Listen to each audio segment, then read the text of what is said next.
Salaire dans le football, le match hommes et femmes.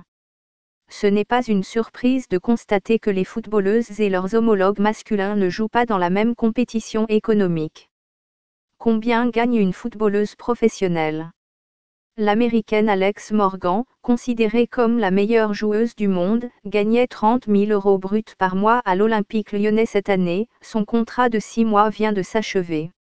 Elle était la footballeuse la mieux payée du continent. Grâce à ses contrats publicitaires, ses revenus dépassent le million d'euros. Bien maigre en comparaison de Carlos Tevez, qui émarge à 31 millions d'euros par an à Shanghai. Les meilleurs éléments du championnat de France gagnent autour 15 000 € bruts par mois, notamment celles qui évoluent à l'Olympique lyonnais, au Paris Saint-Germain, à Juvisy et à Montpellier. Mais le salaire moyen d'une footballeuse professionnelle oscille entre 1 500 et 3 000 €. Elles peuvent en revanche compter sur des primes en cas de sélection en équipe nationale, 15 000 € en cas de participation à une Coupe du Monde, par exemple. Pour comparaison, le salaire moyen chez les hommes en Ligue 1 est de 75 000 € bruts par mois. Le Brésilien du PSG Thiago Silva bénéficie du meilleur traitement, 1,1 million d'euros mensuels.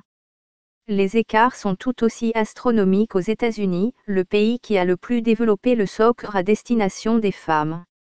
Dans son championnat professionnel, le salaire minimum est fixé à 15 000 $ par saison, 60 000 $ chez hommes. Il a été doublé depuis l'année dernière. En revanche, la rémunération ne peut dépasser 37 800 $, 457 500 $ chez hommes. Le régime dérogatoire du salary cap permet d'offrir un salaire plus important à une poignée de stars du championnat. Celui-ci est fixé à 278 000 $ maximum, 3,6 millions de dollars chez hommes. Les différences de traitement entre hommes et femmes en Europe s'expliquent par la différence de revenus qu'ils génèrent.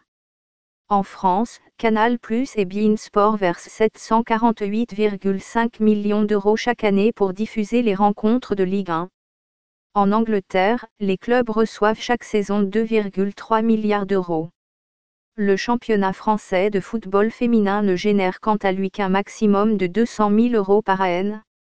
Il y a plus d'engouement pour l'équipe nationale féminine. Les droits TV ont été multipliés par 11 entre les périodes 2009 à 14 et 2014 à 18.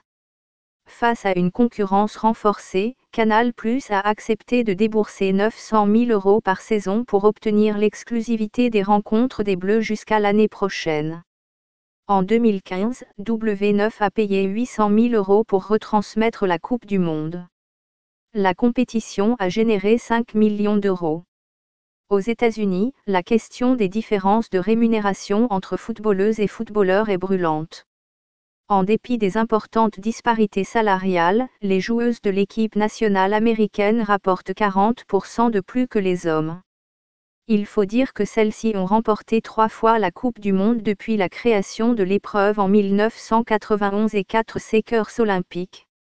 Elles ont plusieurs fois menacé de faire grève en 2016, avant de décrocher une revalorisation en avril dernier. N'oublie pas surtout de t'abonner pour suivre toute l'actualité du football.